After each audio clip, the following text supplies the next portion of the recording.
Ta'ala. Nabi Musa bermunajat di bawah pohon tersebut. Nabi Musa berdoa kepada Allah di bawah pohon tersebut, yang doanya diabadikan oleh Allah di dalam Al-Quran. Rabbi inni lima anzalta ilayya min khairin faqir. Doa Nabi Musa diabadikan oleh Allah di dalam Al-Quran karena hubungan yang indah Nabi Musa dengan Allah Subhanahu wa Ta'ala, maka diabadikan doa tersebut di dalam Al-Quran. Maka pohon tersebut menjadi berkah karena hubungan yang indah Nabi Musa dengan Allah, ditambah dari berkah karena disolati oleh Nabi Muhammad Sallallahu Alaihi Wasallam. Maka berangkat kembali buruk tersebut ke mana? Untuk cicing, berhenti di sebuah tempat. Ditanya, Jibril langsung memerintahkan Rasulullah, ya Rasulullah, sholat di tempat ini. Selesai sholat ditanya dari Rasulullah ke Jibril, ya Rasulullah, apakah kau tahu kau sedang sholat di mana? Tidak, wahai Jibril. Hada baitul laham haitsu ulida Isa. Ini adalah Baitul Laham, Bethlehem, nama tempat kelahirannya Nabi Isa alaihi salatu wassalam. Maka di tempat itulah tempat yang berkah, tempat kelahiran Nabi Isa alaihi salatu wassalam. Maka di sana Nabi Muhammad diperintahkan untuk sholat bertabarruk dengan tempat tersebut.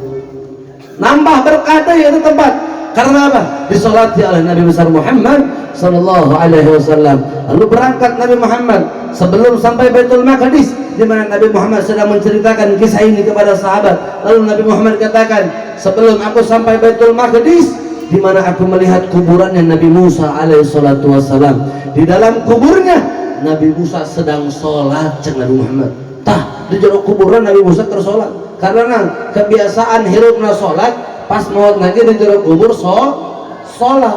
Jadi mudah-mudahan lama orang biasa sholat di alam dunia, di alam kubur orang ke sholat. Amin ya robbal alamin. Sampailah Nabi Muhammad di Baitul Maqdis, di Masjidil Aqsa. Di Baitul Maqdis ya komplek masjid-masjid, hadirin. Komplek masjid-masjid. Nah, di komplek tersebut Nabi Muhammad melihat sudah ada Nabi Allah Adam di sana. Ada Nabi Allah Idris, ada Nabi Allah Hud, ada Nabi Allah Saleh, ada Nabi Allah Nuh alaihi salatu wassalam, ada Nabi Allah Ibrahim. Ketika sampai Nabi Allah Ibrahim, Nabi Muhammad katakan, yang paling mirip denganku wajahnya Nabi Ibrahim, paling mirip denganku, kata Nabi sallallahu alaihi wasallam. Tapi jauh. Tapi di antara nabi-nabi yang lain yang paling mirip dengan Rasulullah adalah Nabi Ibrahim alaihi salatu wassalam. Hadirin rahimakumullah, seluruh para anbiya semuanya tanpa terkecuali, ratusan ribu jumlahnya, mereka semua berkumpul di Masjidil Aqsa. Mereka semua berkumpul di Masjidil Haram, di Masjidil Aqsa, di Baitul Maqdis. Semuanya berkumpul. Mereka berkumpul dengan arwahnya. Kadang semarot kan ayat dua nabi anu kumpul arwah jeung jasadna saha. Yang pertama Nabi Isa alaihi salatu wasallam, lalu yang kedua Nabi Ilyas alaihi salatu wasallam. Eta kedua nabi yang masih hidup sampai detik ini diangkat ku Allah, encan maut tapi kaina engke bakal dibangkitkan ku Allah pada yaumil akhir. Hadirin rahimakumullah, ketika Nabi Muhammad di Masjidil Aqsa, di mana Nabi Muhammad sholat di Masjidil Aqsa, ketika Nabi Muhammad sholat diikuti oleh ratusan ribu jumlahnya para nabi dan rasul bermakmum di belakang Nabi Muhammad sallallahu alaihi wasallam. Kebahagiaan yang tidak tara yang dirasakan oleh mereka para anbiya sepanjang hidup mereka. Dahulu ketika mereka hidup, mereka meminta kepada Allah Rabbul Alamin, ya Allah, aku meminta ingin menjadi umat Nabi Muhammad. Ya Rabb, jadikan aku umat Rasulullah sallallahu alaihi wasallam. Tapi apa Allah jawab? Allah jawab, hadirin, tidak wahai Nabi, sesungguhnya kamu bukan umat Nabi Muhammad. Kamu bukan diperuntukkan untuk umat Nabi Muhammad. Mereka Nabi memaksa untuk menjadi umat Nabi. Nabi tolak permintaan tersebut, hadirin. Tapi mereka hanya diizinkan oleh Allah. Sok tenang tah, ente datang ke Baitul Maqdis, ente bisa berjumpa dengan Nabi Muhammad sallallahu alaihi wasallam, ente bisa sholat berjamaah di Baitul Maqdis bersama Rasulullah sallallahu alaihi wasallam. Sallu ala Nabi Muhammad. Sallu ala Nabi Muhammad. Pada ketika itu Nabi Muhammad berangkat, take off, berangkat ke langit. Itu tadi cerita Isra'na, ini cerita Mi'rajna. Ketika Nabi Muhammad sampai di pintu langit pertama, diketuk pintu langit tersebut oleh Jibril alaihi salatu wassalam. Ketika diketuk, kata malaikat pintu langit pertama, ruas kaget. Man, saha eta? Saha di luar? Dijawab ku Jibril, ana Jibril, Jibril. Man ma'aka ya Jibril? siapa yang bersamamu wahai Jibril? Maka dijawab oleh Jibril, ma'i Muhammadun sallallahu alaihi, bersamaku Nabi Muhammad sallallahu alaihi wasallam.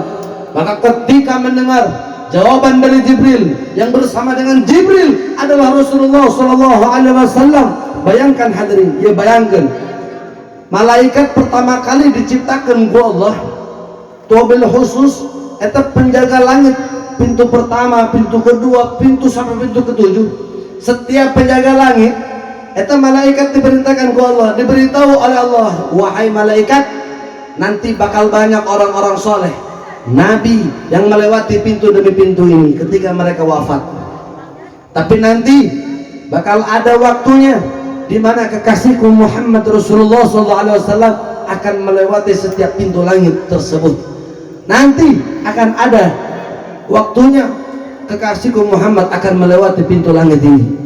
Maka setelah mendengar kabar tersebut, dari semenjak Allah mengatakan seperti itu, seluruh malaikat menanti kedatangan Nabi Muhammad. Bayangkan, ratusan tahun, ribuan tahun lamanya mereka menanti kedatangan Rasulullah, dan ketika datang Nabi Muhammad, mereka seraya semua berbahagia sampai terkaget-kaget penjaga pintu langit. Mereka mengatakan, awaqad bu'itha alaih, apakah telah datang utusannya wahai Jibril? Apakah Nabi Muhammad telah diutus saat ini wahai Jibril? Maka dijawab oleh Jibril, na'am. Maka ketika itu pula pintu langit terbuka dan malaikat tersebut menyambut Nabi Muhammad, marhaban bihi fa ni'mal maji'u ja'a. Malaikat, selamat datang wahai Nabi Muhammad, sebaik-baik kedatangan telah tiba, kata malaikat. Eta anu ngalewat loba seueur, setiap nabi ngalewat, para nabi lewat, orang-orang soleh lewat di pintu tersebut, orang-orang istimewa yang melewati pintu langit tersebut. Tapi belum istimewa sebelum Nabi Muhammad melewati pintu langit tersebut. Yang paling istimewa, yang paling terbaik kedatangan, yakni ketika datangnya Nabi besar Muhammad SAW di langitnya Allah Subhanahu wa Ta'ala. Dan di sana Nabi Muhammad berjumpa lagi dengan Nabi Allah Adam, sehingga Nabi Allah Adam katakan, marhaban bin Nabi Saleh wal ibni Saleh. Selamat datang wahai Nabi yang saleh dan anakku yang saleh, kata Nabi Adam. Nabi Muhammad adalah anak dari cucu keturunan Nabi Adam. Begitu pula yang dikatakan oleh Nabi Allah Nuh. Nabi Allah Nuh katakan marhaban bin Nabi Saleh wal ibni Saleh. Begitu pula yang dikatakan oleh Nabi Allah Ibrahim. Nabi Allah Ibrahim katakan marhaban bin Nabi Saleh wal ibni Saleh. Sampai kepada Nabi Ismail alaihissalam, Nabi Ismail katakan marhaban bin Nabi Saleh wal ibni Saleh. Selamat datang wahai Nabi yang saleh dan dari anak yang saleh. Nabi Muhammad adalah anak cucu keturunan Nabi Ismail. Berbeda ketika berjumpa dengan Nabi Allah Ishaq, Nabi Allah Yusuf, Nabi Allah Musa, Nabi Allah Isa alaihissalatu wassalam. Mereka nabi-nabi dari anak cucu keturunan Nabi Allah Ishaq alaihissalatu wassalam. Mereka semua mengatakan marhaban bin Nabi Saleh wal akh Saleh. Selamat datang wahai Nabi yang saleh dan saudaraku yang saleh. Itu yang disampaikan oleh mereka hadirin, dan dikatakan oleh Al-Imam Muhammad bin Muhammad Al-Bushiri, Imam Bushiri, di dalam syair burdahnya, di dalam syarahnya, di mana beliau mengatakan ketika Nabi Muhammad melewati pintu langit pertama, itu seluruh pintu langit pertama menunggu menyambut kedatangan Nabi. Dan ketika Nabi Muhammad memasuki pintu langit kedua, itu penduduk pintu langit pertama mengikuti di belakang barisan Nabi Muhammad SAW. Terus seperti itu, penduduk pintu langit kedua mengikuti Nabi sampai seterusnya, sampai pintu langit ketujuh. Hadirin, semuanya ikut dengan Nabi di belakang Nabi Muhammad untuk sampai di pintu langit ketujuh. Hadirin, di pintu langit ketujuh tersebutlah Jibril mengatakan kepada Nabi Muhammad SAW, dan dikatakan, ya Rasulullah, aku tak sanggup lagi untuk menemanimu ke atas sana ya Rasulullah. Jikalau kau teruskan, maka aku akan terbakar dengan cahaya yang begitu besar di atas sana, kata Jibril. Maka di sana Nabi Muhammad berjalan sendirian, padahal Jibril ya malaikat diciptakan dari cahaya, terbakar dengan cahaya di atas sana. itulah cahayanya Allah Subhanahu wa taala. Karena apa? Jibril itu saat itu ketika di pintu langit ketujuh sampai pintu Sidratul Muntaha, itu Jibril harus melewati 70.000 hijabnya Allah Subhanahu wa taala. 70.000 hijabnya Allah Subhanahu wa taala. Kata Jibril, satu hijab saja kulewati, aku akan terbakar dengan hijab tersebut, dengan cahaya yang ada di balik hijab tersebut ya Rasulullah. Tuh, lihat. Tapi lihat bagaimana Nabi Muhammad SAW. Nabi Muhammad dengan gagahnya, dengan begitu keren, dengan begitu luar biasanya, Nabi Muhammad lewati hijab demi hijab sebanyak 70.000 hijab. Nabi Muhammad lewati dengan begitu gagahnya hadirin. Dialah Nabi kita, Nabi besar Muhammad Sallallahu Alaihi Wasallam. 70.000 hijab Allah Subhanahu wa taala dilewati oleh Nabi Muhammad sallallahu alaihi wasallam. Sampailah Nabi Muhammad melihat ada pintu Sidratul Muntaha. Apa yang terjadi di saat sana hadirin?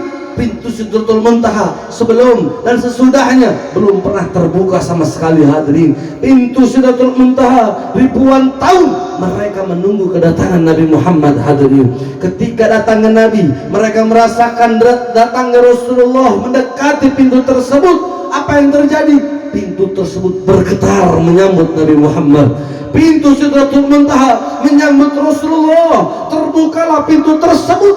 Lalu di sana Nabi Muhammad melihat Allah Rabbul Alamin. Tatkala melihat Allah Subhanahu wa taala, seraya Nabi Muhammad katakan, "At-tahiyyatul mubarakatus salawatut thayyibatu lillah." Maka Allah datang menyambut Nabi Muhammad dengan menyeru, "Assalamu alayka ayyuhan nabi wa rahmatullahi wa barakatuh." Dijawab oleh Rasulullah, "Assalamu alayna wa ala ibadillahi salihin." Maka Nabi Muhammad sebut mereka orang-orang soleh yang berada di belakang Nabi dan orang-orang soleh dan orang-orang soleh yang sampai yaumil akhir disebut oleh Nabi Muhammad di Sidratul Muntaha. Ya, mudah-mudahan nih orang kabahan termasuk daripada orang-orang soleh yang disebutkan oleh Allah di Sidratul, oleh Nabi Muhammad di Sidratul Muntaha. Amin ya rabbal alamin. Hadirin rahimakumullah, Nabi Muhammad turun di atas buraq tersebut. Ketika akan menaiki Sidratul Muntaha, Nabi Muhammad masih memakai sandal. Nabi Muhammad masih memakai sandal. Sandal Nabi luar biasa hadirin. Sandal Nabi luar biasa. Ketika malaikat Jibril alaihissalatu wassalam tak mampu untuk menembus satu saja hijabnya Allah. Malaikat Jibril tak mampu menembus satu saja hijabnya Allah, tak mampu. Dia akan terbakar dengan satu hijabnya Allah Subhanahu wa taala. Tapi lihat apa yang terjadi dengan sandalnya Nabi Muhammad. Sandal Nabi bisa menembus 70.000 hijabnya Allah Subhanahu wa taala. Dia tidak terbakar hadirin. Kenapa sandal tersebut tidak terbakar? Karena dia bersama Nabi Muhammad. Karena dia bersentuhan dengan Nabi Muhammad. Dia dipakai oleh Nabi Muhammad. Maka karena Nabi Muhammad, sandal tersebut tidak terbakar dengan luasnya cahaya Allah, dengan besarnya cahaya Allah Rabbul Alamin hadirin. Maka sandal, ketika Nabi Muhammad sedang memakai sandal di Sidratul Muntaha, Nabi Muhammad ingin melepas sandalnya. Karena apa? Nabi Muhammad mengingat kisahnya Nabi Musa alaihissalatu wassalam. Dahulu Nabi Musa alaihissalatu wassalam meminta kepada Allah, "Ya Allah, aku ingin bisa melihatmu, aku ingin bisa melihat zatmu, aku ingin bisa melihat wujudmu ya Allah." Apa yang dijawab oleh Allah? "Wahai Musa, engkau tidak akan pernah sanggup wahai Musa. Jangan wahai Musa, engkau tidak akan mampu, engkau tak akan sanggup wahai Musa, engkau nggak akan mampu melihat zatku," kata Allah. Tapi Nabi Musa memaksa, "Jangan Musa, mau mungkin ente sanggup ngali anak ajak Allah." Maka tetap Nabi Musa maksa. "Ya akhir ajak Allah, tenanan, ente datang ke Bukit Tursina, ente datang ke Bukit Tursina, di sana nanti akan kuperlihatkan sepercik dari cahayaku, akan kubukakan satu hijab untukmu antara Allah dengan hambanya, dengan makhluknya. Itu Allah memiliki ratusan ribu hijab. Yang paling terkenal itu 70.000 hijab. Allah kepada Nabi Musa hanya ingin membuka satu hijab saja, kata Allah. Kata Allah, jikalau satu hijab tersebut engkau mampu berada dan melihat satu cahaya daripada hijabku, kata Allah Subhanahu wa taala, maka engkau akan bisa melihatku wahai Musa. Maka apa yang terjadi ketika Nabi Musa alaihissalam datang ke Bukit Tursina? Sampai di Bukit Tursina, Nabi Musa masih memakai sandal, ketika akan menaiki bukit masih memakai sandal. Apa yang dikatakan oleh Allah melalui Jibril alaihissalam, wahai Musa, lepaslah sandalmu, karena bukit ini telah disucikan, telah dimuliakan karena zat Allah, cahayanya Allah Subhanahu wa taala. Maka Nabi Musa membuka sandalnya menaiki Bukit Tursina, seperti mana kita memasuki masjid tidak memakai sandal, hadirin. Maka menaikilah Bukit Tursina tersebut Nabi Musa. Di puncak Bukit Tursina Allah membuka satu hijabnya, cahaya tersebut hingga meledakkan Bukit Tursina, sehingga membuat gunung Tursina tersebut berubah menjadi pasir karena ledakan yang begitu besar, karena cahaya Allah Subhanahu wa taala. Di sana Nabi Musa terpental jauh, hadirin, hingga tak sadarkan diri. Ada yang meriwayatkan selama 40 hari Nabi Musa tak sadarkan diri, tak makan maupun tak minum, di mana Nabi Musa matanya buta, matanya tak bisa melihat karena melihat cahayanya Allah Subhanahu wa taala, hadirin. Maka Nabi Musa tak sanggup untuk melihat cahaya Allah. Berbeda dengan Rasulullah Shallallahu Alaihi Wasallam, Nabi Muhammad menembus hijab itu, menembus tirai tersebut, cahaya demi cahaya Allah Subhanahu Wa Taala. Terus Nabi Muhammad lewati dengan gagahnya, hadirin. Di mana ketika itu Nabi Muhammad ingin membuka sandalnya ketika akan menaiki Sidratul Muntaha. Teringat kisahnya Nabi Musa ketika akan dilepas sandal Nabi. Apa yang dikatakan oleh Allah Subhanahu wa taala kepada Nabi Muhammad, ya Muhammad, pakailah sandalmu wahai Muhammad. Tuh, tinggal beda aja Nabi Musa. Padahal Nabi Musa telah memakai sandal air di bumi, di Bukit Tursina, di bumi, di sini muka sandal. Tapi berbeda dengan Nabi Muhammad, tidak dipakai sandal, hadirin. Sallu ala Nabi Muhammad, sallu ala Nabi Muhammad. Lalu di sana Nabi Muhammad berjalan menaiki Sidratul Muntaha dengan rasa yang begitu malu, dengan merasa malu yang begitu besar. Nabi menaiki Sidratul Muntaha karena malu terhadap Nabi Musa, dan besarnya adalah malu kepada Allah Rabbul Alamin. Dan ketika itu Allah Subhanahu wa taala mengetahui bahwa saya Nabi Musa ini malu, Rasulullah ini, Nabi Muhammad ini malu. Maka Allah katakan kepada Nabi Muhammad sallallahu alaihi wasallam, ya Muhammad, Musa arad wa antal murad. Musa ingin berjumpa denganku, tapi engkau aku yang ingin berjumpa denganmu ya Muhammad. Musa talib wa antal matlub. Musa meminta berjumpa denganku, tapi engkau aku yang meminta berjumpa denganmu ya Muhammad. Musa ahab wa antal mahbub. Musa mencintaiku, tapi engkau aku yang mencintaimu ya Muhammad. Sallu ala Nabi Muhammad, sallu ala Nabi Muhammad. Di sana Allah mendeklarasikan cintanya kepada Nabi Muhammad. Allah mengungkapkan rasa cintanya kepada kekasihnya Nabi Muhammad sallallahu alaihi wasallam.